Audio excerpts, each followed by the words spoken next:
सभी को नमस्कार। जैसा कि आपको पता है, आज आपका आरपीएफ कांस्टेबल 2025 का 6 मार्च का जो एग्ज़ाम है वो हो चुका है।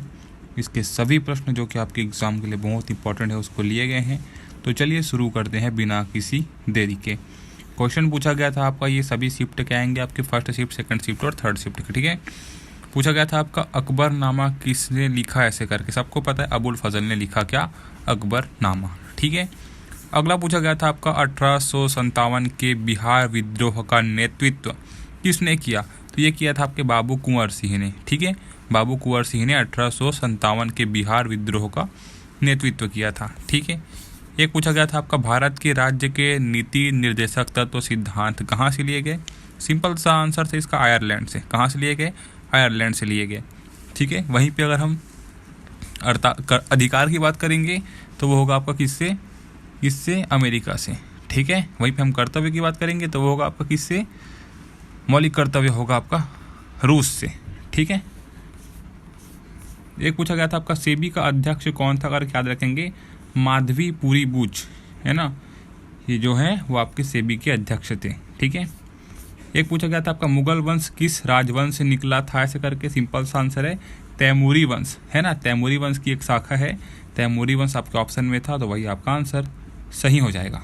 ठीक है, एक पूछा गया था आपका गीता गोविंदा के रचयिता करके याद रखेंगे जयदेवा। ठीक है, जयदेवा जो कि है गीता गोविंदा के क्या है, रचयिता है। ठीक है, एक पूछा गया था आपका तीसरी पंचवर्षीय योजना की विफलता के कारण, तो इसके कारण कौन कौन से रहेंगे। इनमें आप देख सकते हैं, इनमें से अगर आपके ऑप्शन में होगा तो आपका आंसर बिल्कुल सही हो जाएगा। संसाधनों की कमी थी, मुद्रास्फीति थी, सूखा था वहाँ, भारत चीन युद्ध था उस समय, है ना, भारत पाकिस्तान युद्ध था। इस योजना की विफलता के चलते सरकार को साल 1966 से 1959 के बीच योजना अवकाश घोषित करना पड़ा था। कब से कब तक, 1966 से 1969 तक योजना अवकाश घोषणा करना पड़ा था। इस दौरान 3 साल के लिए अलग अलग वार्षिक योजना बनाई गई थी। ठीक है, अलग अलग वार्षिक योजना बनाई गई थी, ना कि पंचवर्षीय योजना। ठीक है, एक पूछा गया था आपका अनुच्छेद 244 क्या है ऐसे करके। तो इसमें भारत में अनुसूचित क्षेत्रों और जनजाति क्षेत्रों के प्रशासन का प्रावधान है। ठीक है, इसके तहत 5वीं और 6ठी अनुसूची के प्रावधान का पालन होता है। ठीक है, एक पूछा गया था आपका हरिप्रसाद चौरसिया का संबंध किस वाद्य यंत्र से है। सिंपल सा आंसर है बांसुरी से। बांसुरी से संबंध है आपके हरिप्रसाद चौरसिया। एक पूछा गया था आपका मानव विकास सूचकांक का प्रकाशन कौन सी संस्थान करती है।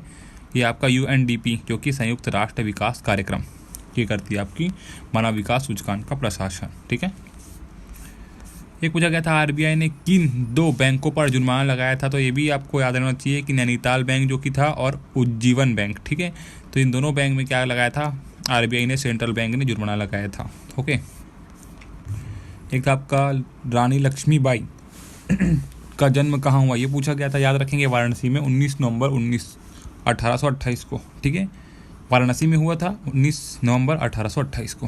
ठीक है, पॉसिबल है, पूछा जा सकता है, पूछा गया आपके एग्जाम में। एक हो गया आपका 1857 का विद्रोह मेरठ में कब हुआ। तो ये कब हुआ भाई, 10 मई 1857 को। तो ये आपका पूछा गया था डेट 10 मई, जो कि याद रखेंगे। यह विद्रोह ब्रिटिश ईस्ट इंडिया कंपनी के सिपाहियों ने किया था। ओके, एक आपका अनुच्छेद 356 किससे संबंधित है, ये राष्ट्रपति से संबंधित है। ठीक है, इनके जो कि है कि शासन संबंधी जो भी योग्यता है वो सभी बात इसी में कही गई है। ठीक है, एक पूछा गया था आपका मुगल बादशाह अकबर के किस वित्त मंत्री ने दहशाला, है ना, ये दहशाला ही देख लेंगे, नामक कराधान प्रणाली की शुरुआत की। तो ये होगा आपका राजा टोडरमल। ठीक है, टोडरमल ने जो कि वित्त मंत्री थे किसके, अकबर के। ठीक है, मुगल बादशाह अकबर के जो वित्त मंत्री थे राजा टोडरमल, उन्होंने ही दहशाला नामक कराधान की प्रणाली की शुरुआत की थी। ओके, एक था आपका the literacy rate of India, ये पूछा गया था, मतलब भारत की साक्षरता दर कितना है करके। तो 2022 के अनुसार 77.70% थी। यहीं पे साल 2011 के जन दर में ये आपका 74.04% हो गई। आज़ादी के समय साल मतलब 1947 में ये दर 18% थी, 18%, उसके बाद 74%, उसके बाद 77%। तो ऐसे डेवलप हो रहा है। अब देखते हैं 2025 में कितना है। ठीक है, लेकिन अभी क्या होगा, जनगणना नहीं होगा। अगर आपका भारत का सबसे दक्षिणी बिंदु कौन सा है तो होगा आपका इंदिरा पॉइंट। सबसे यार सभी एग्जाम में पूछा जाता है, इसको है सबको देख लेना चाहिए। ठीक है, इसलिए बोलता हूँ मैं, ये होगा आपका इंदिरा पॉइंट जो कि सबसे भारत के दक्षिणी बिंदु में स्थित है। एक है आपका किस अनुच्छेद में नीति निर्देशक सिद्धांत और गैर संगत बताया गया, आपको लगा मतलब डीपीएसपी को हमको गैर संगत बताया गया, वो कौन सा सिद्धांत है, कौन सा संविधान के अंतर्गत? तो अनुच्छेद आपका 37 में आपको न्याय संगत बात कही गई, किसके लिए? नीति निर्देशक सिद्धांत के लिए। ओके, अगले आपका इमली में कौन सा अम्ल पाया जाता है, पूछा गया है टार्टरिक अम्ल, जो कि जीएस से संबंधित क्वेश्चन है, याद रखेंगे। टार्टरिक अम्ल किसमें? इमली में पाया जाता है।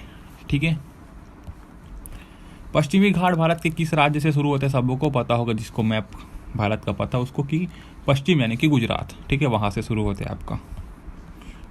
एक है आपका पंडित विश्व मोहन भट्ट का संबंध किस वाद्य यंत्र से है? याद रखेंगे, वीणा से। वीणा से है इनका, और इनको मोहन वीणा के नाम से जानते हैं, ये भी आप याद में रखेंगे। अगला आपका हरिहर विनायक राम का संबंध किस वाद्य यंत्र से है? तो याद रखेंगे घटम से है। किससे है? घटम से है। ठीक है, एक है आपका भारतीय संविधान में साल 1976 से पहले क्या नहीं थी? तो ये क्या नहीं थी? मौलिक कर्तव्य की सूची, ये नहीं थी। और ये कहाँ से आई पूछा, याद रखेंगे रूस से। मौलिक कर्तव्य कहाँ से आया? रूस से। और साल 1976 से पहले ये नहीं था। ठीक है।